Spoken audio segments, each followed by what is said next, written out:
In this video, I will prove to you that Israel is ruling the American government.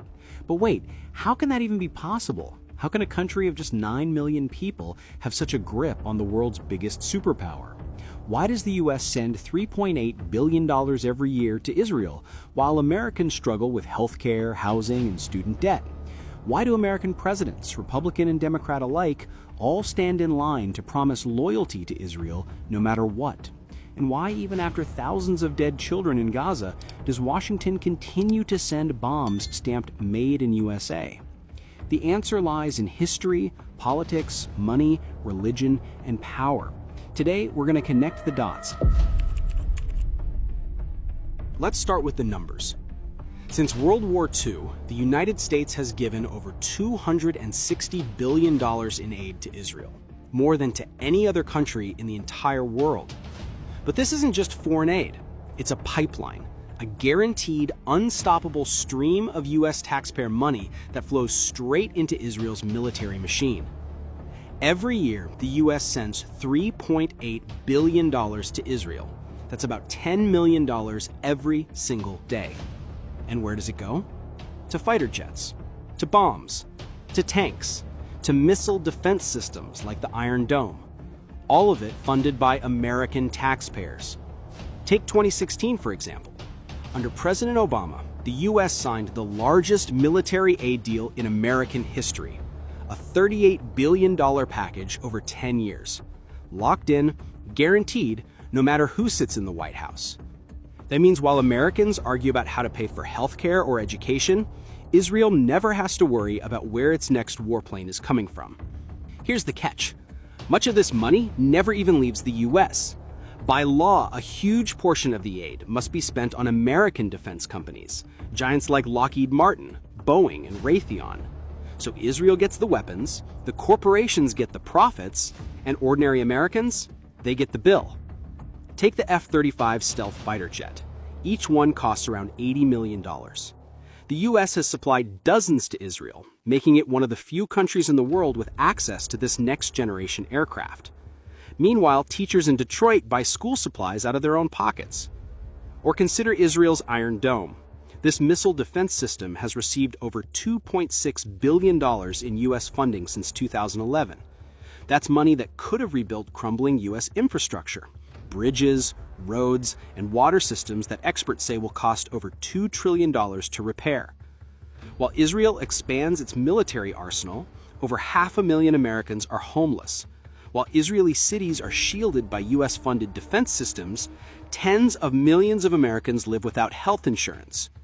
So ask yourself, why does a nation of 9 million people get unlimited U.S. tax dollars while 330 million Americans are told there's no money for basic needs? This isn't generosity. It's not charity. It's an investment in war, an investment in the military-industrial complex that profits from endless conflict. And behind every dollar, every deal, every jet and missile is a network of politics, lobbying, and influence that keeps this pipeline flowing. So the question is, why? Is this really about strategy? Or is there something far deeper, money, power, and control, driving America's unconditional support for Israel? This is where names matter. One organization stands at the center, AIPAC, the American Israel Public Affairs Committee. For decades, AIPAC has been called the most powerful foreign policy lobby in Washington. Its annual conferences draw thousands of politicians, business leaders, and donors, with U.S. presidents, both Republican and Democrat, showing up to pledge loyalty on stage. But it's not just speeches, it's money. In the 2022 midterms alone, pro-Israel groups poured over $30 million into campaign donations. AIPAC's Super PAC, the United Democracy Project, spent millions to defeat candidates who criticized Israel. Even Democrats like Donna Edwards in Maryland or Andy Levin in Michigan, both targeted and beaten after questioning unconditional U.S. aid to Israel. The message is clear. Step out of line and you're gone. Former Congressman Paul Findley once said that voting against Israeli interests is political suicide. He knew firsthand. After serving 22 years in Congress, his career ended once he started questioning U.S. policy toward Israel. And AIPAC isn't alone. There's Christians United for Israel, led by televangelist John Hagee, mobilizing millions of Christian Zionists to pressure Congress. There's the Anti-Defamation League, ADL, presenting itself as a civil rights group, but often lobbying to silence critics of Israel. And dozens of PACs, some with vague names like Pro-Israel America PAC, funnel millions into local elections. Together, these groups form what scholars like John Mearsheimer and Stephen Walt have called the Israel Lobby, one of the most powerful forces in Washington, shaping U.S. foreign policy more than any think tank, business lobby, or grassroots movement. And the influence isn't only financial. The lobby has deep reach into the media and academia. Organizations like the Middle East Media Research Institute, or MEMORY, and the Washington Institute for Near East Policy, or YNAP, pump out reports, op-eds, and talking points that frame Israel as America's indispensable ally. This machine works quietly but effectively. Presidents from Clinton to Bush, Obama to Biden, and now Trump have all maintained the same bottom line: billions for Israel, unquestioned support no matter the human cost. But money and lobbying are only half the picture. There's something deeper, a narrative, a story that has been carefully crafted for decades. For decades, Israel has been sold to the American public as the only democracy in the Middle East. From Hollywood movies to school textbooks, Israel is painted as a brave little country surrounded by enemies.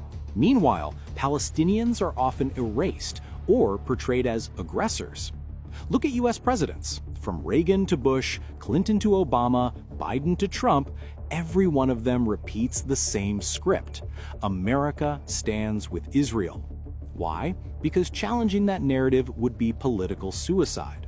But there's another layer that makes this even stronger: religion. Millions of American evangelicals believe that Israel's survival fulfills biblical prophecy.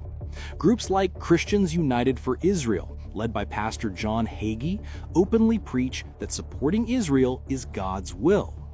That means millions of votes tied to religion, a powerful bloc no president wants to lose. In 2018, when Trump moved the U.S. Embassy to Jerusalem, it wasn't just for Israel, it was also a gift to evangelicals. So we have money, we have lobbying, we have religion, but what about consequences? What happens when U.S. leaders keep supporting Israel no matter the cost? Here's the contradiction. America claims to defend democracy and human rights, yet it bankrolls a system of apartheid, illegal settlements, and endless bombings. Every missile that hits Gaza, paid for with American tax dollars. Every hospital destroyed, linked back to Washington. And this is why so many are asking, who's ruling who? Is America guiding Israel, or is Israel guiding America? Former U.S. officials like General David Petraeus have even admitted blind support for Israel is fueling anti-American sentiment worldwide. In other words, this isn't just about Palestine. It's about America's future. So, is Israel ruling the American government? The evidence is there. The billions in aid, the lobbying machine, the narrative control, the religious influence, and the political cost of saying no. A country of 9 million people dictating policies of a superpower of 330 million. But here's the real question. How long can this last? As more Americans wake up to the truth, as global outrage grows, silence becomes impossible. And when that silence finally breaks, the question won't just be about Israel, it'll be about America itself. Whose interests is Washington really serving? Its people or someone else's?